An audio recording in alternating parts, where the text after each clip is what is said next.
আমাদের সময়টা খুব ভয়াবহ। কেন আমরা এখন এই সময়টা পার করতেছি? আমরা যেই দিনের উপরে ইস্তেকামত থাকা প্রয়োজন ছিল, আমরা যেই দিনের উপর অটল থাকা প্রয়োজন ছিল, আজকে আমরা ওই দিনের উপরে নাই। যার কারণে ধীরে ধীরে যুগে যুগে আমাদেরকে আযাব বেষ্টন করতেছে, আমাদেরকে আযাব গ্রাও করতেছে। কেন করতেছে? আমরা দিন থেকে কি হয়ে গেছি? সরে যাইতেছি, দিন থেকে দূরে চলে যাইতেছি। এজন্যই আযাব কিন্তু আমাদেরকে কি করতেছে? গ্রেফতার করতেছে। এই যে আমি খুতবার মধ্যে আপনাদের সামনে মাত্র দুইটি আয়াত তেলাওয়াত করছি, যদিও এখানে দুইটি আয়াত তেলাওয়াত করার কোনো সুযোগ নাই। সর্বনিম্ন সূরা মুমিনুনের যদি কেউ আলোচনা করতে যায়, সর্বপ্রথম 10টি আয়াত দিয়ে আলোচনা করা দরকার। কিন্তু 10টা আয়াত কইয়া অর্থ তোলার মতো সময় তখন লাগবে তো, কেমন লাগতো না? তো এই 10টা আয়াত পাওয়ার মতো কোনো সুযোগ নাই। আয়াত কইছি দুইটা। প্রথম আয়াত দিয়ে আল্লাহ কয় মুমিন তারা, দ্বিতীয় আয়াতের ভিতরে বলতেছে যারা নামাজের মধ্যে বিনয়ী। যারা কিসের মধ্যে বিনয়ী? কথা বলে না। যারা কিসের মধ্যে বিনয়ী? নামাজের মধ্যে বিনয়ী। যারা নামাজের মধ্যে বিনয়ী তারা কি মুমিন? কার কথা? আল্লাহ সুবহানাহু ওয়া তাআলার কথা।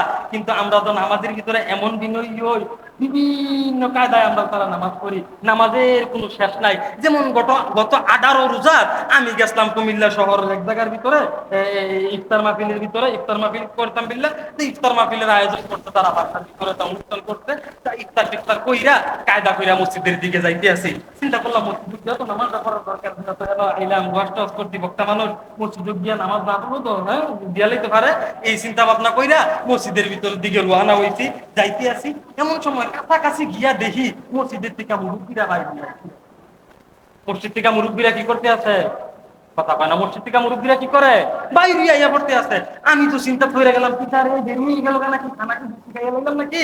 মুরব্বী দি সকলে বাইরে আইয়া পড়তে আছে, আমি এত কোনে না ভিতর ভাই যাই, নামাজ কি শেষ হয়ে গেল নাকি? শরমে মুখটা ধুইয়া আবার দিয়া গেছিলাম গা। দিদার পরে এক মুরব্বী ডাক দিয়া কই যায়? আমি কইলাম মুরব্বী নামাজ শেষ হয়ে গেছে গা, ওনার মসজিদে গিয়ে কি করাম? আমি বাইক গিয়া নামাজ পড়ে লাইম, আপনারা নামাজ পড়ে লাইছেন, সাথে আমার আর নামাজ লাগতো না, আমি ঘরে গিয়া নামাজটা পড়ে লাইম। এখন আর মসজিদে পড়তাম পারতাম না, গেলে আরো শরম হতো না। হ্যাঁ হুজুর মানুষ হইয়া বেটা হগলের শেষে নামাজ আর মসজিদে পড়তাম না। মুরব্বী আমার আইন দিয়া নামাজ তখন হইছে না। নাউজুবিল্লাহ কয় না তো? আরো জোরে কর নাউজুবিল্লাহ। মুরব্বী আইডিয়া কি কয় নামাজ এখন হইছে না। আমি আশ্চর্য হয়ে গেলাম। আমি মুরব্বীকে জিজ্ঞেস করলাম, চাচা নামাজ এখনো হয় নাই, সবাই বের হয়ে যাইতেছে কেন? আপনারা কি নামাজ পড়বেন না? নামাজ তো বাজি সবসময় পড়ি, ইফতারটা দাওয়াত করছিল লেগে খাইয়া গেলাম। নাউজুবিল্লাহ কয় না তো? আরো জোরে কর নাউজুবিল্লাহ। আমাদের হালত, আমাদের অবস্থা, আমাদের অবস্থান এখন এমন হয়ে গেছে, আমরা নামাজের দিকে মুতাওয়াজ্জু না। আমাদের দিল মন নামাজের দিকে না। আমাদের প্রত্যেকটা দিক, আমাদের মনের প্রত্যেকটা দিক, আমাদের দিলের প্রত্যেকটা দিক, আমাদের অন্তরের প্রত্যেকটা দিক দুনিয়ার দিকে ঝুঁকে গেছে, দুনিয়ার দিকে ঝুঁকে গেছে, দুনিয়াবি হয়ে গেছে। এজন্য ধীরে ধীরে আমরা অধপতনের দিকে পৌঁছাইতেছি।